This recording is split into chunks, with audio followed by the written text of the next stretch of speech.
வணக்கம். கொஞ்ச நாளைக்கு முன்னாடி நம்ம ஒரு பதிவு போட்டிருந்தோம். ஸ்ரீபெரும்புதூரில் இருக்க பூங்காக்களுக்கு போனோம் அப்படின்னா சிலவற்றை வந்து நம்ம கடைப்பிடிக்கணும். ஸோ அதுக்கான வழிகாட்டு நெறிமுறைகள் வந்து வெளியிடப்படும் அப்படிங்கிற மாதிரி நம்ம ஒரு விஷயம் போட்டிருந்தோம். ஸோ இப்போ அது குறித்து நம்ம விரிவாக பார்ப்போம். ஸ்ரீபெரும்புதூர் நகருக்குள்ளே நிறைய பூங்காக்கள் இருக்குது.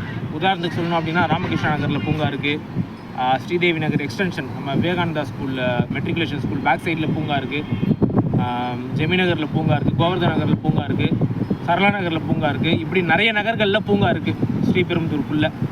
பட் நம்ம மெயின் ஏரியா ஸ்ரீபெரும்புதூருக்குள்ளே பார்த்திங்க அப்படின்னா பூங்காக்கள்லாம் எதுவுமே இல்லை. அது ஒரு சோகமான விஷயந்தான். நம்மளுமே ட்ரை பண்ணிகிட்ருக்கோம் பூங்காக்கள் ஏதாவது கிடைக்குமா உருவாக்க முடியுமா அப்படிங்கிறத பார்க்குறதுக்கு. பட் எதுவுமே இல்லை. பட் ஏற்கனவே இப்போ இருக்கக்கூடிய பூங்காக்கள்லாம் ஒழுங்காக இருக்குதா அப்படின்னு நீங்கள் கேட்டிங்க அப்படின்னா எந்த பூங்காக்களுமே வந்து ஒழுங்காக கிடையாது.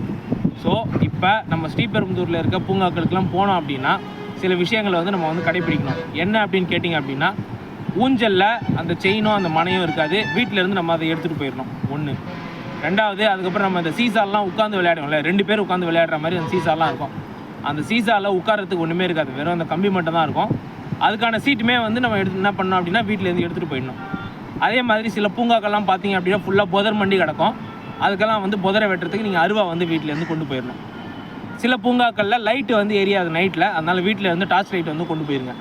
அதுக்கப்புறம் சில பூங்காக்கள்லாம் இந்த இரும்பு சார்ந்த விஷயங்கள்லாம் இருக்கும் இல்லையா, எல்லாம் துரு பிடிச்சி போய் கிடக்கும். எப்போ உடையும்னு சொல்ல முடியாது. வீட்டில் இருந்து வெல்டிங் டார்ச்சை வந்து நம்ம கொண்டு போயிடணும். ஸோ ஸ்ரீபெரும்புதூரில் இருக்கக்கூடிய பூங்காக்கள் ரொம்ப மோசமான கவலை அளிக்கக்கூடிய நிலையில் தான் இருக்கின்றன. பூங்காக்கள்லாம் எதுக்கு அப்படின்னு பார்த்தீங்க அப்படின்னா குழந்தைங்களுக்கு அப்படி இல்லைன்னா மக்களுக்கு எல்லாருக்குமே வந்து அது ஒரு பொழுதுபோக்குக்கான இடம். குழந்தைகள் ஆக்கப்பூர்வமாக வந்து விளையாட்டில் வந்து ஒரு கவனம் செலுத்தி அவங்களுடைய ஆற்றலை வந்து அதில் யூஸ் பண்ணும்போது அவங்க ஃபோன் பார்க்க மாட்டாங்க, டிவிலாம் பார்க்க மாட்டாங்க. அது ஒரு பாசிட்டிவான ஒரு ஸ்பேஸ் அந்த பூங்கா அப்படிங்கிறது. பட் ஸ்ரீபெரும்புதூரில் இருக்க பூங்காக்கள்லாம் ப்ராப்பராக மெயின்டைன் பண்ணப்படுதா அப்படின்னு கேட்டிங்க அப்படின்னா இல்லை. சில பூங்காக்கள் உண்மையிலே நல்லா மெயின்டைன் பண்ணப்படுது. அது குறித்து நம்ம எந்த தப்பான எதுவும் சொல்லலை.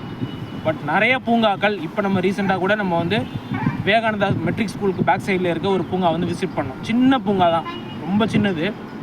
அதில் இருக்கிறதே ஒரு 5 ப்ளே ஐட்டம் தான். அந்த 5 ப்ளே ஐட்டம் ஒன்றுமே கிடையாது, எல்லாமே உடஞ்சி போச்சு. இந்த ஊஞ்சலில் செயின் கிடையாது. இதே மாதிரி தான் வந்து ராமகிருஷ்ணா நகர் பூங்காலையுமே பார்த்தீங்க அப்படின்னா அந்த ஊஞ்சலில் வந்து அந்த செயினில் வந்து நடுவில் போட்டு ஏதோ தையல் மாதிரி போட்டு வச்சுருப்பாங்க. அந்த செயின் உடஞ்சி போச்சு. அதுக்கப்புறம் அந்த இடத்துல மணலுமே கிடையாது எங்கேயுமே. இதே மாதிரி சரளா நகரில் ஒரு பூங்கா நம்ம போய் பார்த்தோம்.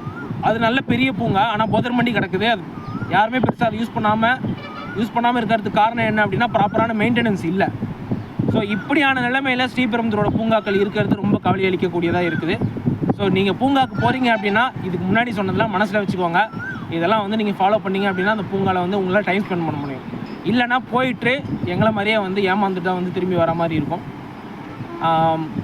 நகராட்சி என்ன பண்ணியிருக்கணும் அப்படின்னா இந்த பூங்காக்களை ப்ராப்பராக மெயின்டைன் பண்ணியிருக்கணும். எங்களுக்கு தெரியல உண்மையிலே அது மெயின்டைன் பண்ணுறதுக்குன்னு கண்டிப்பாக ஏதாவது ஃபண்டெல்லாம் இருக்குது. அந்த ஃபண்டு வந்து எடுத்து ப்ராப்பராக யூட்டிலைஸ் பண்ணாங்களா அப்படிங்கிறது எங்களுக்கு தெரியல. பட் ஸ்டில் பூங்காக்கள் இப்படியான நிலையில் இருக்கக்கூடியது உண்மையிலேயே ஸ்ரீபெரும்புதூருக்கு நல்லதில்லை. நம்ம பசங்களுக்கு நம்ம மக்களுக்கு அது உண்மையிலேயே நல்லதில்லை. நன்றி.